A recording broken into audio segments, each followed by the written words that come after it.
이번에는 112페이지입니다. 농지의 위탁경영 임대차 사용대차. 농지를 법에서 위탁경영을 할 수도 있고 임대차를 줄 수도 있고 사용대차도 할 수 있다 그랬습니다. 위탁경영, 다른 사람에게 농사를 부탁을 하는 거죠. 농사를 짓는 걸. 소장농과 위탁경영은 다른 겁니다. 임대차, 사용대차가 있습니다. 임대차는 돈을 받고 빌려주는 거고 사용대차는 돈을 안 받고 빌려주는 겁니다. 이러한 것이 농지법에, 다시 말하면 농지개혁법 때는 상상할 수도 없었던 이러한 것이 법에, 농지법의 제도화로 들어오게끔 된 겁니다. 자, 언제 위탁경영, 임대차, 사용대차를 농지법에서 허용하고 있냐 이런 얘기입니다. 제일 첫 번째, 농사를 짓는 사람이 병력법에 따라 징집 또는 소집되는 경우에는 위탁경영을 하든지 임대차든지 사용대차를 할 수 있다는 얘기입니다. 3개월 이상 국외 여행 중인 경우에도 가능합니다. 농업법인이 청산 중인 경우에도 가능합니다. 질병이나 취약이나 선거에 따른 공직 취임 등으로 작용할 수 없는 경우에도 가능합니다. 농지 이용 증진 사업 시행 계획에 따라 위탁하는 경우에도 가능합니다. 여기 맨 마지막에 보면 6번째가 있는데, 농업인이 자기 노동력이 부족하여 농작업의 일부를 위탁하는 경우, 자기가 너무 힘들다 보니까 다른 사람에게 부탁을 해서 농사를 지어도 된다 이런 얘기입니다. 그러니까 예전에 경자유전의 원칙에 의해서 엄격하게 소구장농을 규제를 했지만은 지금은 조금 그러한 면에서 소구장농이라고 보기는 지금 어려운 것이죠. 좀 임대차와 위탁경영은 다르다고 봅니다. 세월도 바뀌었기 때문에 이러한 것은 지금 허락을 하고 있습니다. 115페이지를 한번 보시겠습니다. 농지 임대차 보호제도. 우리가 농지 임대차 말고 주택 임대차 보호제도가 먼저 만들어졌죠. 1981년도에 이 전두환 정부에서 주택 임대차 보호법이 생겼습니다. 주택 임대차 보호법이 뭡니까? 주택 임대차 보호법이라는 것은 말 그대로 주택에 세에 드는 사람을 보호해 주는 것입니다. 예전에 주택 임대차 보호법이 생기기 전에 제가 나쁜 마음을 먹고 돈만 벌려고 한다면은 1년에 1억 가지고도 1억 금방 벌 수 있었습니다. 예를 들자면은 제가 1억을 가지고 아파트를 먼저 삽니다. 사고 나면은 7천만 원의 전세를 주죠. 7천만 원의 전세 줬으니까 제가 1억 주고 7천만 원은 본전을 뽑았었죠. 뽑고 난 다음에 그 아파트를 들고 은행에 가서 대출을 신청하면 또 7천만 원 정도를 해줍니다. 제가 1억을 가지고 아파트를 사서 전세로 7천만 원을 빼고 은행에서 대출로 7천만 원을 빼면은 저는 1억 주고 아파트를 사서 제 손에 4천만 원이라는 돈이 남는 겁니다. 그런데 제가 전세금도 갚아야 되고 은행 대출금도 갚아야 되는데 나는 모르겠으니까 니네들 마음대로 해라 하게끔 되면은 은행에서 그 아파트를 담보로 잡은 아파트를 경매로 진행을 시킵니다. 경매를 진행을 시키면은 은행에서는 경매로 낙찰가로 자기가 집어넣었던 돈은 찾아갑니다. 찾아가면 경매로 낙찰을 받은 사람과 전세를 살고 있던 사람과 이 부동산을 점유하고 아파트를 점유하고 사용하는 권한에 대해서 다툼이 생깁니다. 그러면 낙찰을 받은 사람은 전세에 사는 사람보다 훨씬 후순위입니다. 그러면 후순위인 낙찰받은 사람과 선순위인 전세권자와 둘이 싸움을 하면은 누가 이깁니까? 누가 이기요? 싸움은 힘센 사람이 이기죠.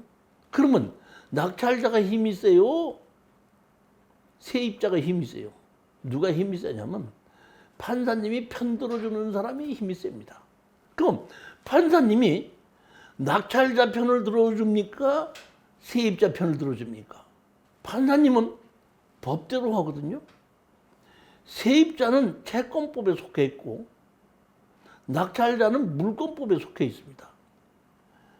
아무리 순서에 의해서 빠르다고 하더라도 물권법이 채권법을 이기기 때문에 경매로 낙찰을 받은 사람이 새 들어 살던 사람을 강제로 10원 하나 주지 않고 내쫓을 수 있습니다. 이런 것을 방지하기 위해서 만드는 것이 임대차 보호법입니다. 그러면 임대차 보호법을 만들기 전에는 세입자를 보호해주는 법이 없었냐? 아니라는 얘기입니다. 보호해주는 법이 있었죠. 뭐냐 하면은 전세를 들어간 사람이 전세 등기를 하게끔 되면은 채권이 물권으로 바뀌기 때문에 낙찰자와 전세 등기한 사람 중에서 똑같이 물권법에 속해 하기 때문에 빠른 사람이 이기는 겁니다. 같은 물권법에 속했을 때는. 그런데 가장 중요한 것은 법이 없었던 건 아니고 법은 있었지만은 그 법의 보호를 받기 위해서는 집주인의 도움을 받아야 됩니다. 즉 전세 등기를 하고자 할 때는 집주인에게 전세 등기하게끔 인감증명서 띄워주십시오. 해야지만 되거든요. 그러니까 그 당시에 집주인이 전세 등기 해주십시오 하면은 딴 데 가서 알아봐. 전세 등기 안 해도 들어올 사람 많아. 이러다 보니까 법이 있어도 법의 보호를 받을 수 없었던 것입니다. 이때 주택임대차보호법이라고 만들어 놓은 것은 협조를 해주지 않는 주인한테 가서 인감증명 띄워달라고 하지 말고 계약서 들고 동사무소 가서 확정일자 받으면은 그것이 채권법에 속하던 것이 물권법으로 바뀌게 된다는 것이 주택임대차보호법입니다. 그런데 이러한 제도를 농지임대차보호제도에도 들어왔다는 얘기입니다. 즉 이 얘기는 무슨 얘기냐면 내가 농지를 빌려서 계약을 하는 것을 이제 법에서 인정을 한 겁니다. 그러니까 농지 주인하고 제가 뭘 했어? 계약서를 써서 농지를 빌려자 해갖고 이것을 계약서를 가지고 면읍 동사무소에 가서 확정 일자를 받으면 제3자에게 대항력이 생긴다 이런 얘기입니다. 우리가 주택임대차 보호법에서 우리가 낙찰을 받기 위해서는 대항력 있는 세입자가 얼마의 전세를 들었고 언제 전입을 했는지를 확정일자로 얼마에 받았는지를 반드시 확인하고 우리가 주택에 입찰을 들어갑니다. 그런데 똑같은 제도를 농지법에서도 만들어 놨습니다. 그렇다면은 우리가 농지를 낙찰을 받으려고 하면은 작용해서 짓고 있는지 제3자가 농지를 빌려서 확정일자를 받아서 대항력이 있는지 조사를 하고 받아야 될까요? 안 해도 될까요? 이러한 문제가 심각하게 대두되는 겁니다. 답만 얘기하자면은 농지 임대차 보호제도는 기간이 3년입니다. 주택 임대차 보호법은 2년이죠. 농지 임대차 보호법 제도는 3년입니다. 1년이 더 깁니다. 이러한 것은 이러한 농지 임대차 보호법 제도를 만드는 것은 농지를 빌려서 농사를 짓는 사람이 특수 재배사를 지을 수 있겠죠. 비닐하우스도 지을 수 있고 뭐 다른 것을 설치도 하고 지을 수 있는데 3년 이내에 경매로 해서 이 농지를 제3자에 가게끔 되면 그 설치한 비용을 받을 수 없기 때문에 이렇게 농지 임대차 보호 제도를 만드는 것입니다.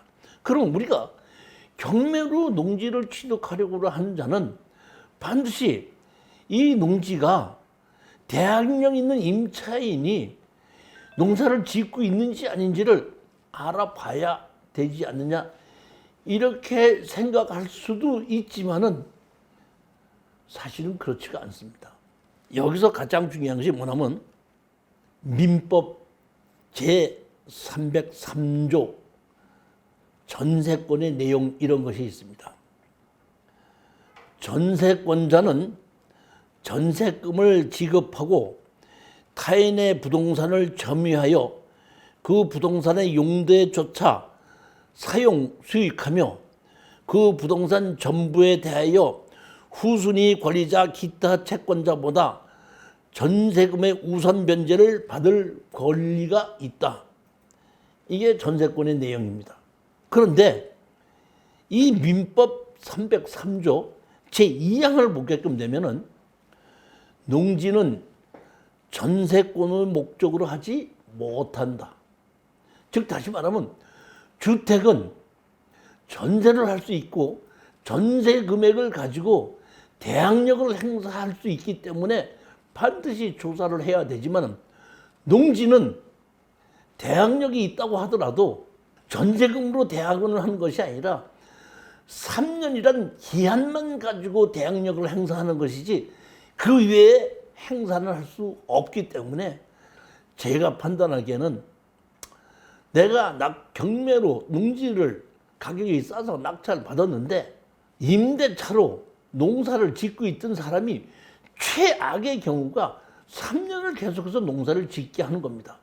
그리고 그 사람이 3년을 농사를 지을 때는 대항력으로 확정일자를 받았을 때인데 이미 농지 주인에게 1년에 농지 사용료를 얼마를 주겠다는 것을 그대로 적혀 있을 겁니다. 그러면은 저는 1년에 그 지료를 제가 받으면 되는 겁니다. 그러니까 최악의 경우가 3년 동안 농사를 짓지 못하고 지료만 받을 수 있다고 하는 것이 농지 임대차 보호법이기 때문에 제가 생각하기에는 주택 임대차 보호법처럼 크게 문제가 되지는 않는다는 겁니다. 그렇지만 117페이지에 보는 우리 농지 임대차 또는 사용대차 이런 경우로 한번 보시고 그 다음에 118페이지 보시면은 임대차, 사용대차 계약 방법과 확인, 요걸 제가 한번 읽어드리겠습니다.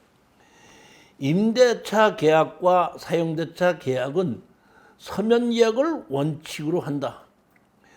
제1항에 따른 임대차 계약은 그 등기가 없는 경우에도 임차인이 농지 소재지를 관할하는 시구 읍면장의 확인을 받고 해당 농지를 인도받은 경우에는 그 다음 날부터 제3자에 대해 효력이 생긴다. 대항력이 생긴다.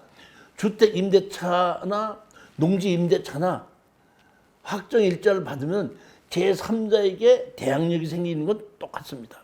시구 읍면장은 농지 임대차 계약 확인 대장을 갖춰두고 임대차 계약 증서를 소지한 임대인 또는 임차인 확인 신청이 있을 때는 농림축산식품부령의 전환에 따라 임대차 계약을 확인한 후 대장에 그 내용을 기록하여야 한다. 24조 2 임대차 기간입니다. 23조 제1항 제3호를 제외한 임대차 기간은 3년으로 한다. 임대차 기간을 정하지 아니하거나 3년보다 짧은 경우에는 3년으로 약정된 것으로 본다.